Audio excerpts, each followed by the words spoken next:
Well, one can only hope. Yeah. Okay.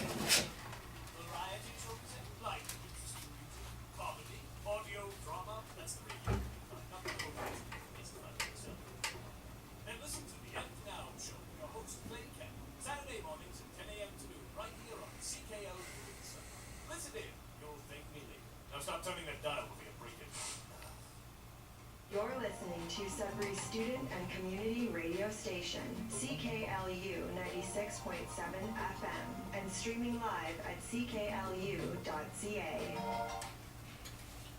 I want to welcome everyone to the Learning Clinic on CKLU 96.7 FM. I'm your host, Bob Kirwan.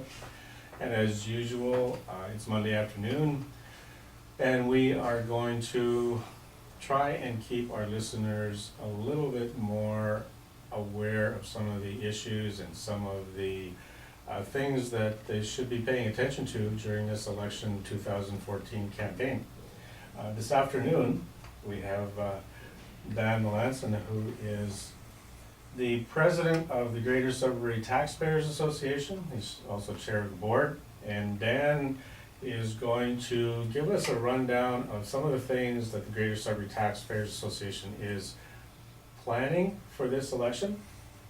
And we're going to talk also about some of the background, some of the history, and some of the, I guess, the purpose and mission of the association, and how Dan and his group are going to be trying to make this an election where more and more people are aware of what's going on. So Dan, welcome to Laurentian. No, thanks for having me, Bob. Yeah, it's going to be fun. Dan, we've been around Sudbury a while. I think you've been in Sudbury. Born and raised. Born and raised. I've been born and raised. I grew up in Lively, and now I'm out in the valley, and my wife grew up in Creighton. And so we've seen a lot of changes and a lot of growth, a lot of different governments, all levels, different forms of government. The Greater Sudbury Taxpayers Association, you're the president of it. Can you give us a little bit of a history and a background, and then talk to us about the mission, and then let's get into what you're looking at this year, because I think there's some pretty exciting things. Sure. Yeah, no problem. The GSTA was formed back in November of 2011. It was formed basically out of a sense of frustration with the lack of change that was happening as a result of the last municipal election. You know, I think there was a resounding vote for Mayor Manichuk to bring some change to our city governance, and it was abundantly clear that that was not going to be happening with the attitude of the current council. So, in order to try and bring some light to the matter and try and focus the public attention on this situation, we decided to form a taxpayers association, which was the Greater Sudbury Taxpayers Association, and we formulated with the idea in mind that we would have some key guiding principles which would be our focus, which is transparency, accountability, value for tax money spent, smaller government, and so that's been our focus throughout the subsequent 3 years that we've been doing things. And those don't really sound like they are narrow principles or philosophies for government, do they? Like, they sound like they're pretty... Yeah, they're pretty broad strokes, but I mean, by the same token, I mean, they're sadly lacking in our municipal governance that we have right now. I mean, you know, just by virtue of the fact that there was a major discussion about whether or not they should renew a contract with the Auditor General, for example, is you know, speaks to the transparency and kind of a red flag, isn't it? Exactly, and the fact that, you know, as a result of the Auditor General's report on transit, there was really, I mean, I don't know of anybody that can point a finger and say, well, someone's been held accountable for that $800,000 that went missing. So there's two items that illustrate the lack of transparency and accountability. I mean, you don't have to go very far to get onto the issue of runaway spending. I mean, in the last 10 years, the taxes have gone up by a compounded rate of 78%. In 10 years. So, I mean, the city is taking in huge amounts of new revenue from the taxpayers' pockets. And at the same time, there was a huge increase in new buildings and new assessments. So on top of that 78%, there was a whole lot of new money that was brought in by these new buildings and things that came on. And we're still have an infrastructure deficit. We still have, we're playing catch up on sewer, water, roads. It's a spending problem, it's not a revenue problem, and that's big part of what we say. We need to get some accountability with regards to how our money's being spent, and are we actually getting value for that money that's being spent? That's a good question. I'm sure we're gonna get into it. Mm. So your group, I wanna make sure that people understand that this isn't simply a lobbying group trying to get a certain thing No, passed. no, Like this is, because what you're talking about are, like if you were gonna have a code of conduct for any kind of governance or any kind of organization, they sound like they're basic core elements that you would have in any one of these for sure. conduct. I mean, we're not saying you need to do this, you need to, you know, we're saying you need to be able to look at what you're doing now, figure out what is wrong with what we're doing now, and how are you gonna go about fixing it. So if the issue is our crumbling infrastructure, and the problem is that we don't have the funds that are required to completely replace that infrastructure, and the reason why we don't have the funds to change that, to replace that infrastructure is because our taxpayers are strapped to the nines already.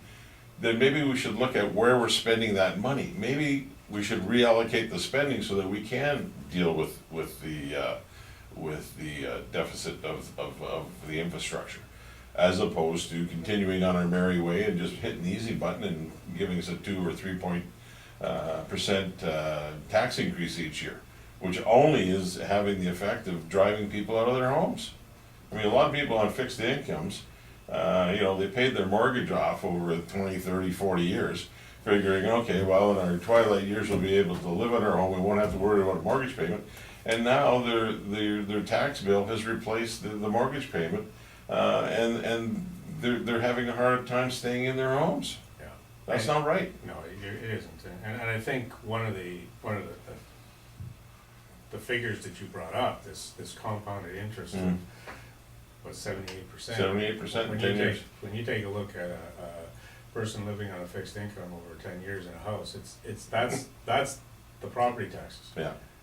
When you take a look at hydro, you take a look at gas, you take a look at everything else, Absolutely. it's no wonder, and then one of the things I'm finding as over the years, as I'm talking to the people in the valley that are a little bit older than what I am, but is they're saying they're almost locked into their house, and they're almost house poor, because there's no place for them to go if they want it out of their house. And many of them, it's not a matter of they want subsidized or low rent or whatever, they just don't have any other option other than stay. And when we take a look at the marketing that's going on now with reverse mortgages and the ease of getting equity, I think a lot of people are probably taking equity loans on their homes just to be able to maintain. Just to day-to-day living. Yeah. So, Yeah, but see, hydro and all those things, we can't control No. municipally. The only thing that we can control municipally is our taxes. yeah. And I think that, you know, councils for the last number of years have abdicated the responsibility of providing cost-effective governance to us. They've consistently raised the taxes because it's the easy thing to do. They don't want to make the hard decisions politically and say, I'm sorry, we can't afford that anymore. So we're not going to be able to do that anymore. Now, you may not like it as a voter, but guess what? That's the cold hard reality. I mean, if you're living at your house and you know, your car breaks down, you have to make the decision, you know, where's the money coming from to fix that car? You can't just go to your boss and say, oh, by the way, my car broke down, so I'm gonna buy a new one, so I need an extra $100 a week from you because I'm buying a new car. That's what our political leaders are doing right now. They're saying, okay, well, listen, there's a problem here, and you know, we haven't done the best of jobs in spending your money in the past, but you know what? We need to do something here, so we're gonna pick your pocket for a few more bucks so that we don't have to tell you that, you know, you can't have this door-to-door service for this, that, or whatever. That's the cold hard reality. I know it's not politically acceptable to a lot of people, especially politicians, because they wanna get elected, but that's the cold hard reality. We have to make some tough decisions. We can't go on the way we are. Do you think that the politicians, that there's two levels of municipal government, one is the politicians and the other is the staff and the bureaucrats. Do you think Sure. the politicians have enough knowledge to make the decisions they're making around the table? Well, It's complicated when you're taking a look at big reports. well, it certainly is. I mean, I think more to the point of your question is do the people who've been running for office have the skill sets necessary to be able to analyze and look at these reports and make sense of them? Yeah, that's a much better way of putting it. I didn't know quite how. Yeah, well, I mean, basically what you're talking about is a function of what a business person does every time they look at a business case. Yeah. I think the lack of business experience on our municipal boards clearly demonstrates that is a problem.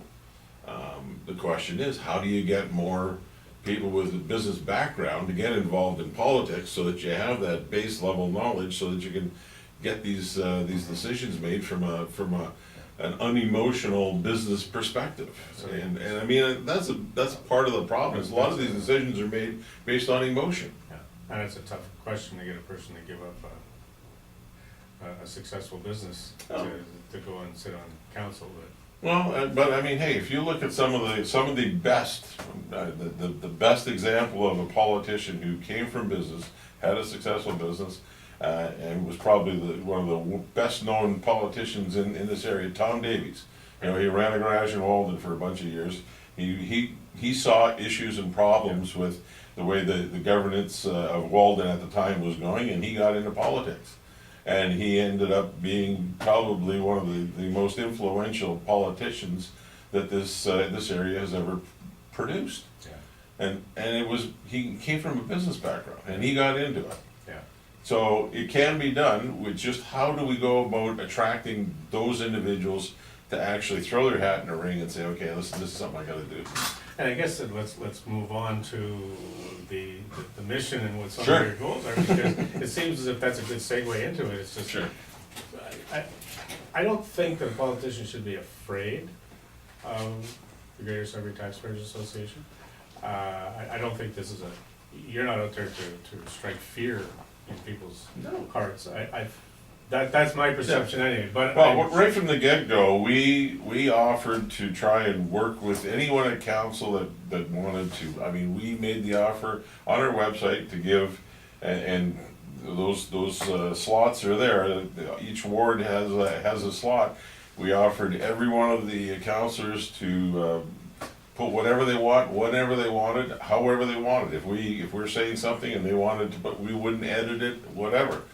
We never got any takers. I mean, they decided that, you know, we were a couple of people who were making a lot of noise, and they found out that that's not the case. You know, when the ombudsman was fired and we took it upon ourselves to do the petition to bring back the ombudsman, I mean, there was people who told me that, oh, you'll never get, you'd be lucky if you get 1,000 petitions, because you have to get original signatures. You can't, do online petitions. The city won't recognize them. So, you know, you gotta get these cards, people gotta get a stamp, they gotta fill them out, they gotta take them to the mail. People don't do that anymore.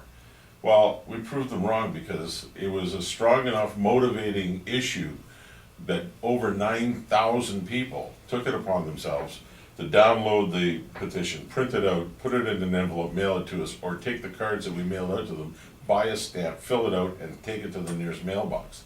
Over 9,000. The city had never seen, That's impressive. they'd never seen a petition like that. You go to most council meetings, somebody comes up with a petition, it's 50 names, 160 names, whatever.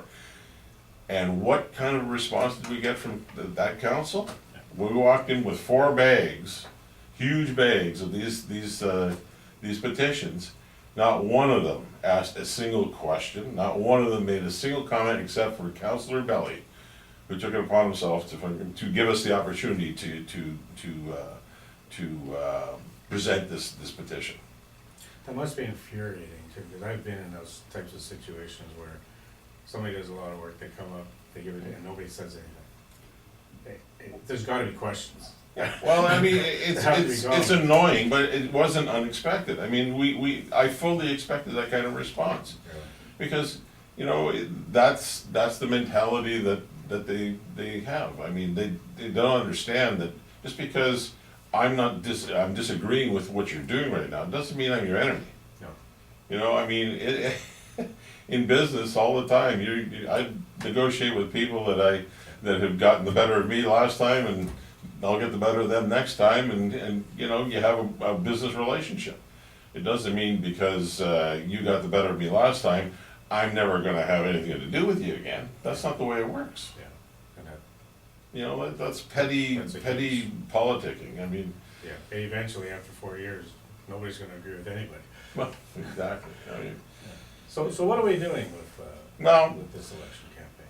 I mean, there was a lot of people who, over the last couple of years, suggested that we should run a slate of candidates, like-minded candidates, and go down that route. And you know, at the board level, we discussed that. We discussed a number of different options, and we decided that, listen, you know, we don't want to be seen to be telling people who or what they should be voting for.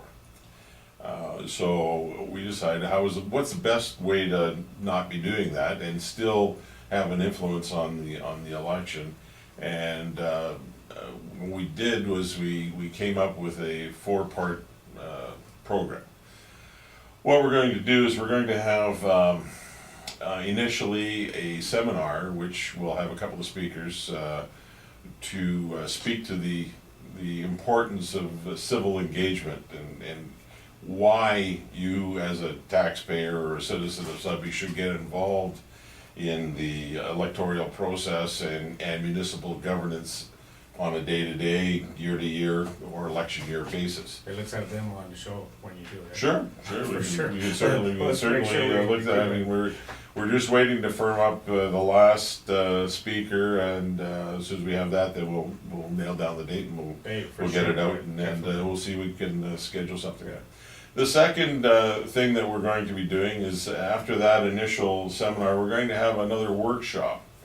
And that workshop will be focused on people who want to run or are thinking about running but don't know how to get involved or what's involved or anything like that. So we'll have people who will be doing a little seminar on workshop on, you know, so you want to run for council. Well, here's what's involved in running if you want to run.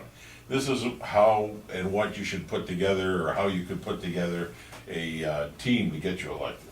And hear someone else speak to campaign finance, what you can do, what you can't do, you know, how it all comes together. And then another individual who will speak to the issue of media relations and how do you get your message out and what's an effective way to communicate your message to the people that you need to get out to vote, and then how do you get your vote out. The next thing is we're going to try and get all that in before the summertime. After the summer, when everybody comes back from holidays and things, we'll be starting to get into high gear in September for the election. Move fast. Yeah, in September we will begin with a series of advertisements, an ad campaign talking about the need for being informed.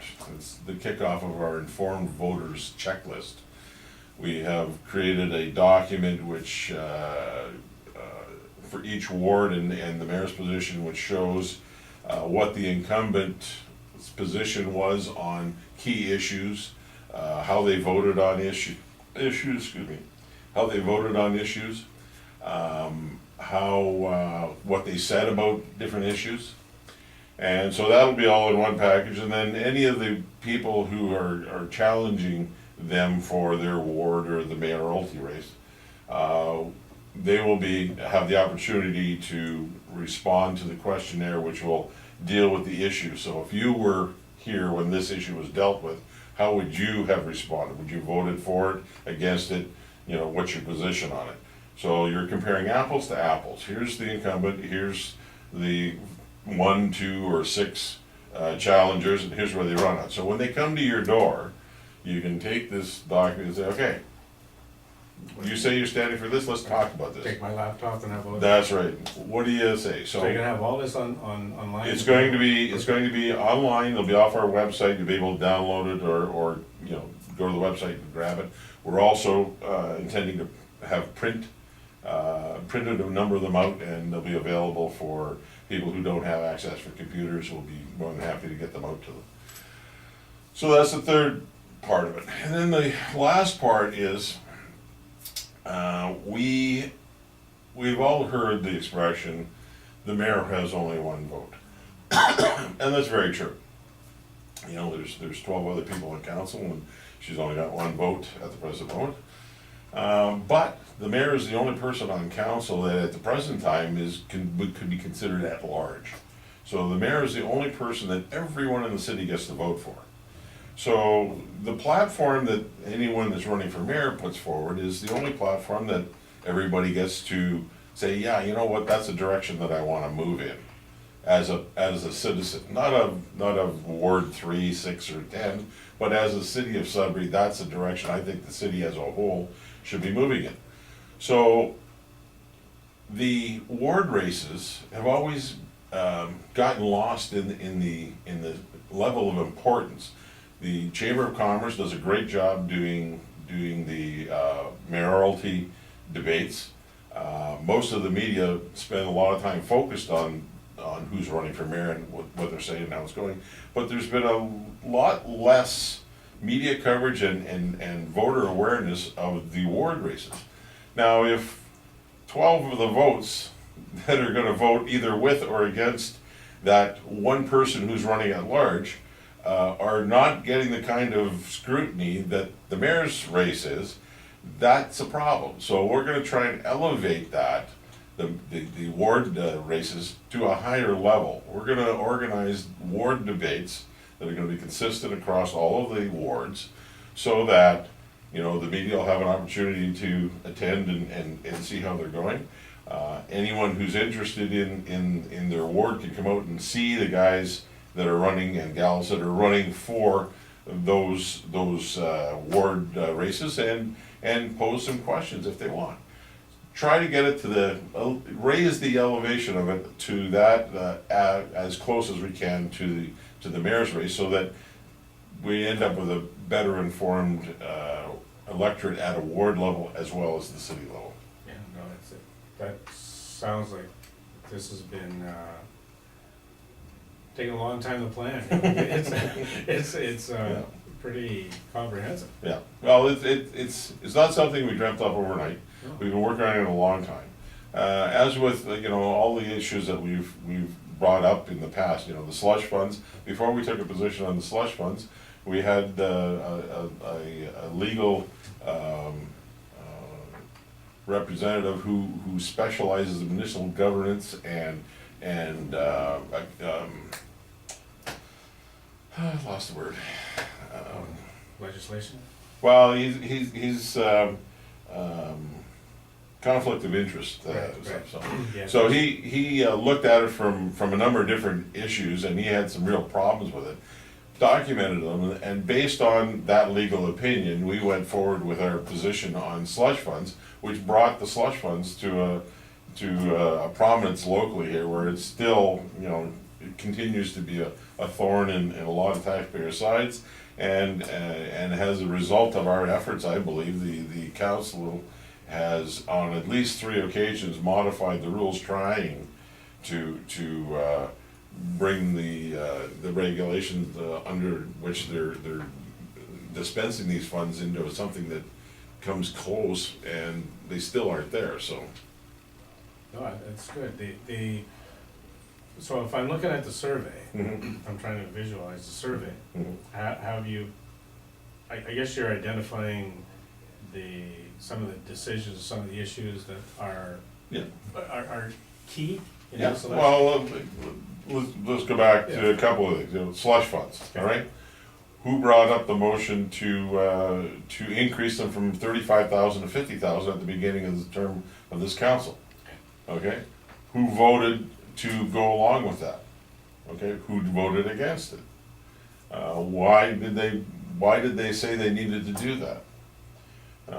When the issue of the slush funds came up, and the legality of it was brought forward, well, who voted to change and who didn't? So when you're trying to do that, and there's more of a question Yeah. and what I can see from this is, you're not basically taking a position that people should have voted different. No. But you wanna see why they voted. Yeah, And you're- here's how they voted, Yeah. and here's what they say, the reason they voted that way. Yeah. Now, if you agree with that, then you should vote for the incumbent, because if you agree that he should be spending $50,000 a year and whatever he wants, then, hey, you should, Yeah. that's how you should be voting. We're not telling you that you should be voting against slush funds, we're not telling you you should be voting against, returning the ombudsman. What we're saying is, here's what the incumbent, in his, it's holding them accountable for their record. Here are the okay? arguments. Here they are, I mean, instead of just running on name recognition, which has been that way for a long, long time. I really like that. I hope that this continues even beyond the election, Mhm. because I think unless you're actually watching the video, the stream Mhm. of these meetings, Yeah, where else do you find that? no, you don't, you don't. Because you don't see No. the arguments. And you see, that's traditionally been the problem. Most times, they'll do whatever, and you know, politicians being what they will, they'll do what's politically expedient for them. And if it's unpopular at the time, well, okay, we'll take the heat for a week or so, and then, you know, play nice for the last 6 months before the election, and the only thing everybody remembers is, oh, my last name is this, or my last name is that, so they vote for name recognition. We're trying to do something about leveling the playing field for all of the challengers and the incumbents, so that, you know, in the past, the incumbents had the advantage of name recognition, and more recently, they've had the advantage of, you know, $250,000 to spend a year to spread around to goodwill and whatnot. What we're trying to do with these documents is say, hey, listen, and with these ward debates, is say, listen, let's compare this person not on how many people recognize his name or her name, but what have they done for the last 4 years? How have they voted?